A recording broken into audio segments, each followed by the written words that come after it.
Hey guys, what's up? Welcome back to the channel. It's Cynicalex, and today we have a brand new type of video for you. What would I do? Which characters would I upgrade if I had a brand new account? But first, I want to talk about this tweet that Danny Koo sent out in the wee hours of the morning on the September 16th. T5 or T-5 days. Don't worry, it's not tier 5 days, guys. We're not getting tier 5s. We got to get tier 4s first.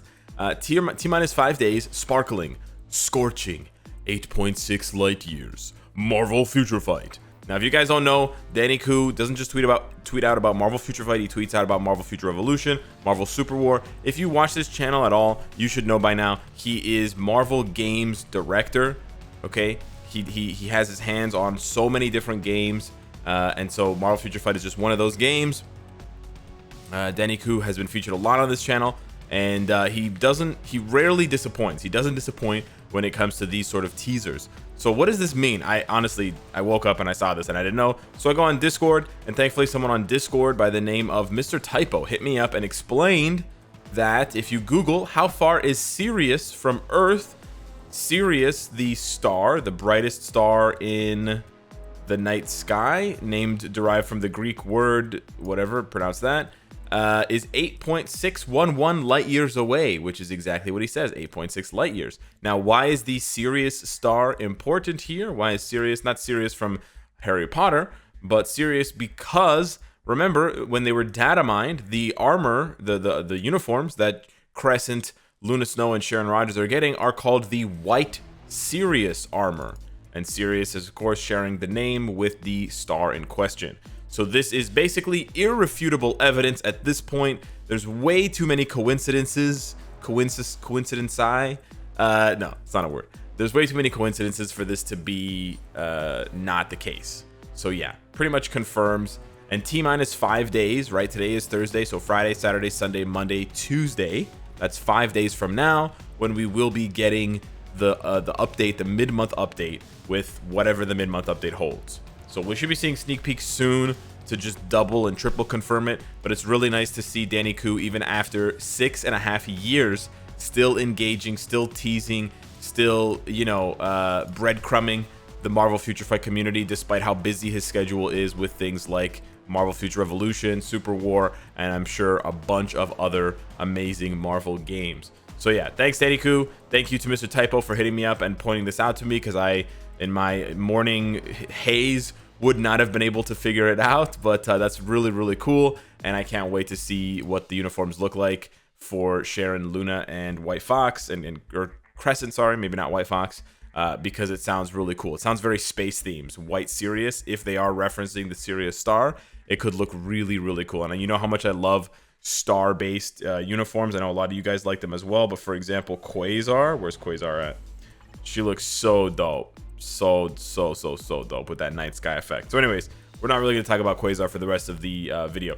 Basically, somebody asked me recently, and this is why I wanted to make this video. They asked me recently if I could start over, or not if I could start over. I don't want to start over, guys. If I had to start over in Marvel Future Fight, who would I pick first? Like, who would I upgrade first, especially when it comes to tier 3 and transcended characters? Because we all know who the good tier 2 characters are, and you know, you should get those tier 2 characters pretty quickly, but it doesn't really matter what order. I mean, it kind of matters what order you get them in, but I'll just rattle them off here really quickly. And the funny thing is, most of the best free-to-play characters for you to start off with, their name starts with an S. So you have Sharon Rogers, Cersei, Scream, Scorpion, Scarlet Spider, Shadow Shell, and then you have like Katie, Shuri, Coulson and Shuri, and Katie to a lesser extent for support. Then you have like Thing, War Tiger, Darkhawk, Taskmaster, Dr. Voodoo, Viper, and Iron Hammer. So like obviously those characters you would build up, no doubt about it. You would build up those characters at the top of your list as a free-to-play, not a free-to-play, but just as a brand new player. Whether you're free-to-play or you're spending money, you're going to build up those characters because they're free to build up and they're very, very powerful. But once you get past those and you start looking at spending the really difficult resources to grind, right? Your Titan records, right? You got to grind these out. I wanted to think about a way and a path, a progression that would make the most sense, because let's say you want a tier 3, a combat character first, that means you have to play Proxima. But Proxima's not really that worthwhile of a character to build up herself.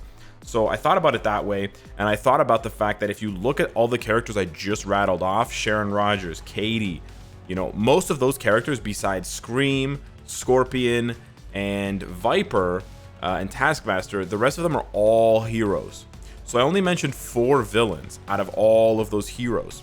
And a lot of those heroes like Cersei and Katie are very recent, so they're very, very strong. Like if you compare Katie and Cersei to Viper, Viper's pretty good, don't get me wrong, but she's not Katie. Katie's way stronger. And Cersei's way stronger, right? So you still have this weakness of villains, right? Scorpion is a good villain as well, but yeah, you still have this weakness in villains. So what I was thinking was, my strategy was, let's kill 2 birds with 1 stone. So you're a brand new player, or you've been playing for about a week now. Let's say you have some tier 2s, because you can get some tier 2s relatively quickly. They give you a tier 2 Sharon Rogers for completing the onboarding, whatever it's called, the Shield Academy. So you got that, right? You can beat, by the way, on day 1, if you have tier 2 characters, you can beat stage 1 of World Boss Ultimate. I've done it on a free-to-play account 2 years in a row, right? The last 2 years.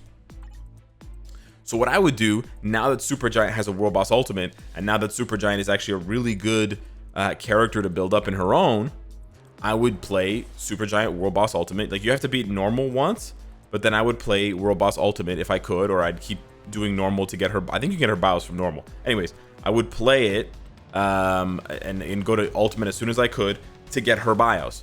But in so trying to get Supergiant's bios, I would build up 10 Universal books. So then my first tier 3 would actually have to be a Universal type, right? Because I don't want to play Proxima first for a combat. I don't want to play Black Dwarf first for a blast.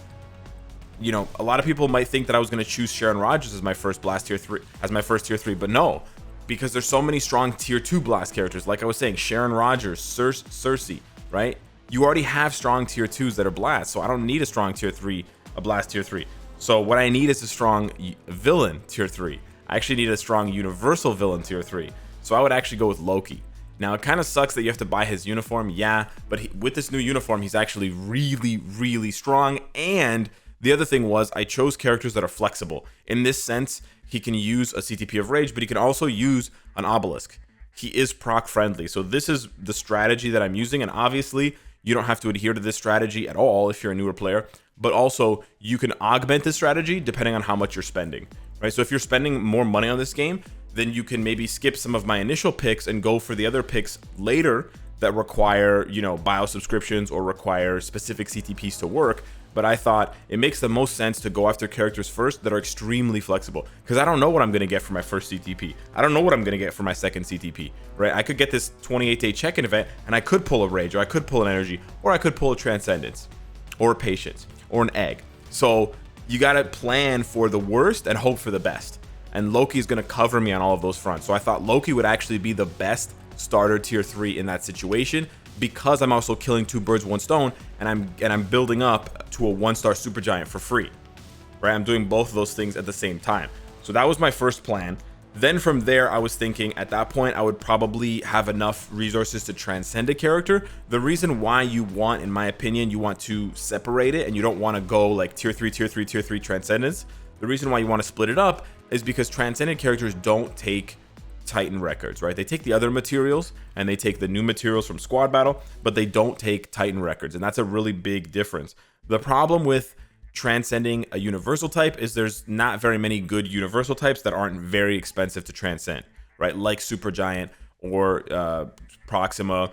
Beta Ray Bill is also really expensive because of the Epic Quest. I like Beta Ray Bill for later on in the progression, but for right now he's too expensive. So then I was thinking, okay, I think the best option is actually to transcend Human Torch. Now, I'm actually, where is Human Torch? Am I blind? I'm actually not the biggest fan of transcending Human Torch, believe it or not, because of the fact that I think he kind of needs a judgment. However, there just isn't really a better option at this point. There isn't a better option for sure in the combat class for being transcended.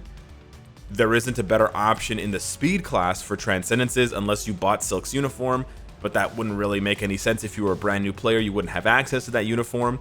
So he actually is the best option. The only other option I can realistically see that's similar but more flexible is Gambit, but Gambit is a premium character.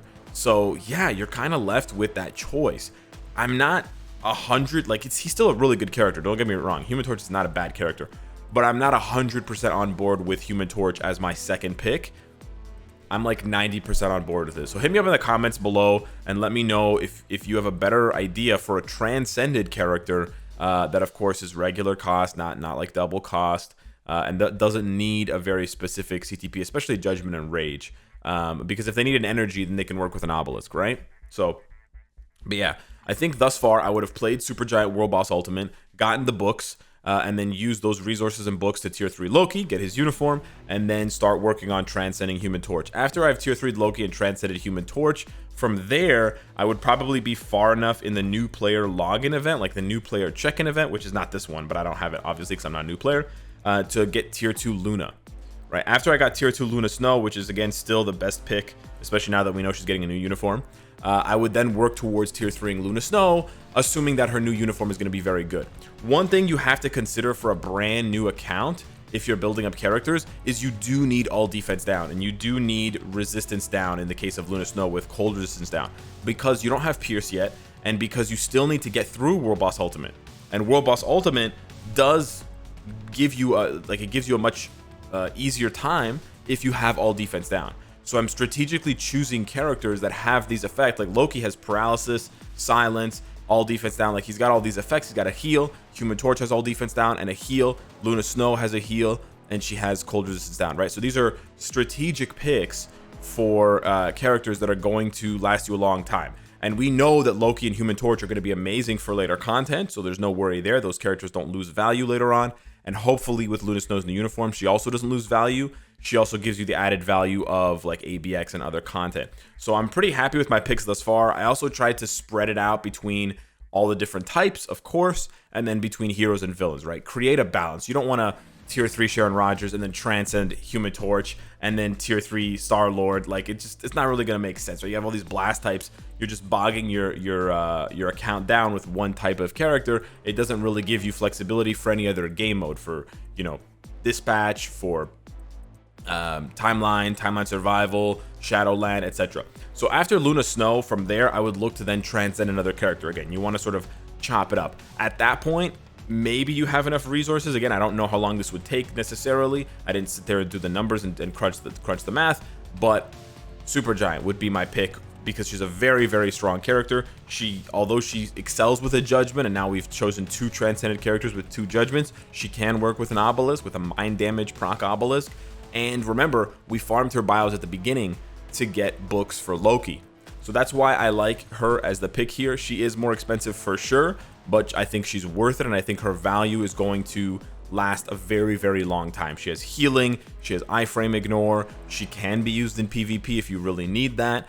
So she has, you know, a lot of flexibility. From there, we sort of run out of good options in my opinion, so I would then go in tier 3 Sharon Rogers. You are going back and getting another blast type, but unfortunately the other types are sort of lacking. Not necessarily lacking, but especially combat is super duper lacking. So you're just left with speed or universal. And because I just said to transcend Supergiant as a universal, I didn't want to go and get a 3rd universal. So I'd rather get my 2nd blast than my 3rd universal. From there, it actually gets even trickier.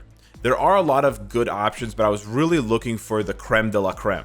I'm really trying to choose characters that are going to fulfill all of these different categories where they're really, really strong characters. Of course, they probably need their uniforms. It's very hard to pick a character nowadays that doesn't need a uniform, but they're very, very strong. But they're also, you know, they have survivability. Like they don't have survivability issues. They can heal, and they're also flexible to use with an obelisk rather than having to hope and pray for a specific CTP. And they're not like double, triple cost. They're not native tier 2 or native tier 3. I mean, Supergiant's the one exception here, but otherwise they're not. But yeah, so at this point, I'm not really sure who I want to choose. After Sharon Rogers, it kind of gets really tough.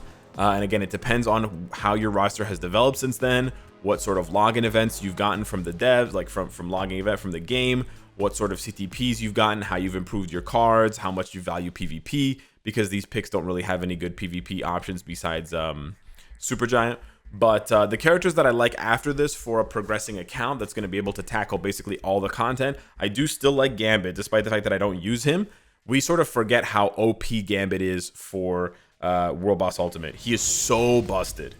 He is so insanely good for World Boss Ultimate, and the good thing is he carries you into Null because of his leadership, right? He's not going to carry you really far against Null. He's not going to go up to like 20, 30, unless you have like reforged CTPs and stuff like that, but he can definitely carry you into Null stage 1, stage 2, stage 3, and he has a super easy combo. He heals now, and he's still so busted for World Boss Ultimate. So busted for that because of Card Storm, just because of that one skill. So I still like Gambit. I do recognize that he's much harder to get, and you're using your tier 2 premium selector on Luna Snow, but our 6-star premium selector, whatever it is.